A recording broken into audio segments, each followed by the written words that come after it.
Hi mga Maricooks, naglusaw nga pala ako rito ng unsalted butter. Kalahati nga pala ito dun sa isang bar na aking binili. At ayan na nga, nalusaw ko na ito at isi-set aside lang. Pagkatapos kong tunawin itong butter ay nilagyan ko na ng parchment paper itong aking gagamitin na baking pan. Ang sukat nga pala ng aking baking pan ay 9 by 13. Ayan na po, at nailapat ko na nga itong parchment paper.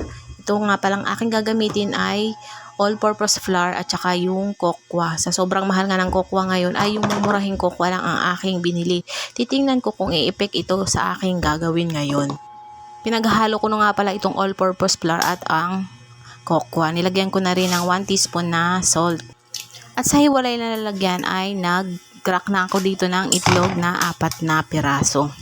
Ingat nga ako rito na wag masama yung shell ng itlog dahil napakahirap naman talaga nitong alisin dito sa may itlog.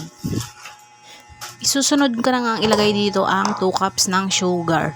Kung gusto nyo naman na hindi masyadong matamis ay pwede nyong bawasan ang asukal. Pagkatapos nga ay ginamitan ko na ito ng hand mixer na nasa medium lang ang speed. Paminsan-minsan nga ay hinahalo ko ito dahil dumidikit sa ilalim yung kanyang asukal. At nung masigurado ko nang wala ng buo-buo at tunaw na talaga yung asukal ay inilagay ko na dito yung tinunaw ko na butter. At ginamitan ko na nga ulit ito ng hand mixer pero saglit lang ito. Sinunod ko na nga ilagay dito yung pinagmix ko na all-purpose flour at ang cocoa powder. Pagkatapos nga nito ay minix-mix lang natin ng kaunti itong ating butter. At sa sobrang excitement ko nga ay nahalo kong maigi itong aming butter na gagamitin. Nakalimutan ko na ang golden rule na cut and fold lamang. Meanwhile ay pinreheat na natin ang ating oven ng 350 degree.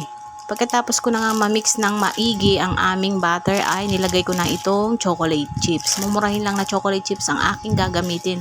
First time ko lang naman gagawin ito kaya naman itong munang mga aking ingredients dito ay hindi naman mga gaanong kamahalan. Lalo na yung cocoa powder, umaabot ng 420 ang kada kilo. Sinalin ko na nga yung butter dito sa aking pinrepair na baking pan na meron ng parchment paper. Ingat na ingat nga ako dito na ilagay dito dahil baka tumapon nga. At ito na nga, nakasalang na nga ito sa ating oven. Habang hinihintay nga ito, ang hugasan is waving. At ito na nga ang ating ginawang brownies. Medyo nagsisi ako sa part na na-overmix ko yung ating ginawang butter kanina. Pero okay lang yan dahil first time ko lang naman itong ginawa. Pagdating naman sa lasa ay okay lang naman at masarap. Medyo nakulangan lang ako dun sa ating cocoa powder. O siya, hanggang dito na lang po.